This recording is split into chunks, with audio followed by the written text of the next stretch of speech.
beautiful summer night. But I don't see how I can drive 200 miles in the storm.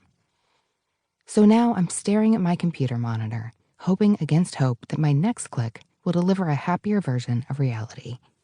But each time I don't like the new answer the Weather Channel serves up, and so I click again and again.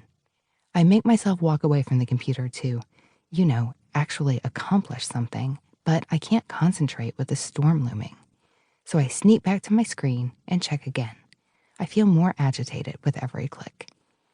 Before long, I'm snared in the too familiar spin cycle of overthinking, unable to focus on anything else. I know the signs. Lots of mental action, none of it constructive, all the while knowing I have better things to do. All my mental energy is consumed by the forecast, which I can't do a thing about, instead of the things that actually need my attention. The more I think about what to do, the less sure I am about the answer. Should I leave now? Should I wait? Should I keep waiting and hoping? The deeper I sink into my overthinking spiral, the less confident I feel about my ability to decide, and the specific problem in front of me mushrooms into a larger concern. What kind of idiot spends hours staring at the Weather Channel? Shouldn't a competent adult be able to make a simple decision? I'm in danger of losing all perspective when the humor of it hits me. I text my friend this message. Current situation, massively overthinking my trip to Nashville to begin work on a book tentatively titled Don't Overthink It. Overthinking, what it is, what it isn't. Anyone who's picked up a book called Don't Overthink It can sympathize with me because you've been there. You know what it feels like to get caught in a loop of unproductive or even destructive thought. When we talk about overthinking, we are not talking about having our basic needs met, like a place to sleep or where we'll find our next meal. Those fundamental questions merit concern and require thought, sometimes lots of it.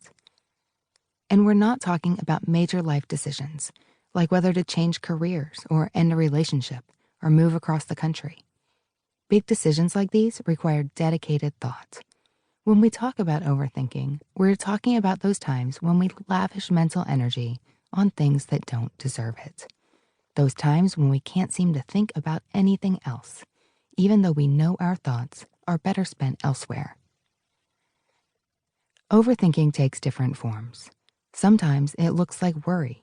We might feel stuck reviewing something we've done in the past or imagining something that might happen in the future.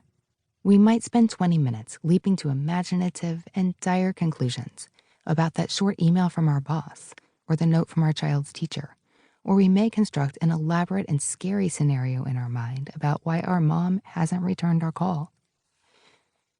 We might lie awake at night wondering what our friends really think of us, or if a loved one seems tired of us, or if our library finds are getting really and truly out of control.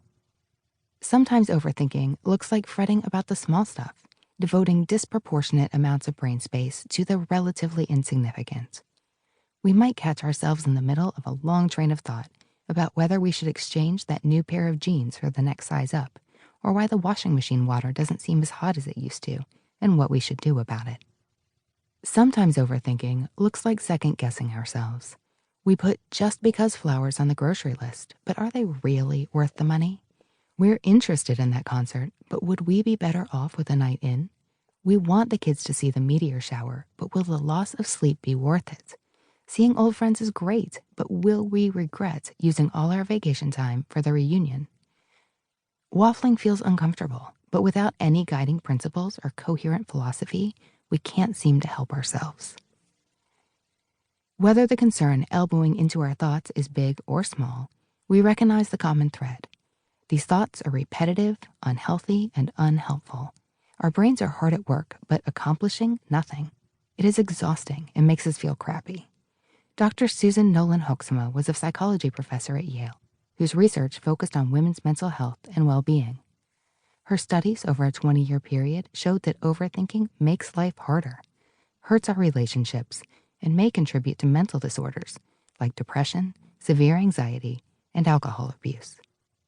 Overthinking also carries a significant opportunity cost. Mental energy is not a limitless resource. We have only so much to spend each day.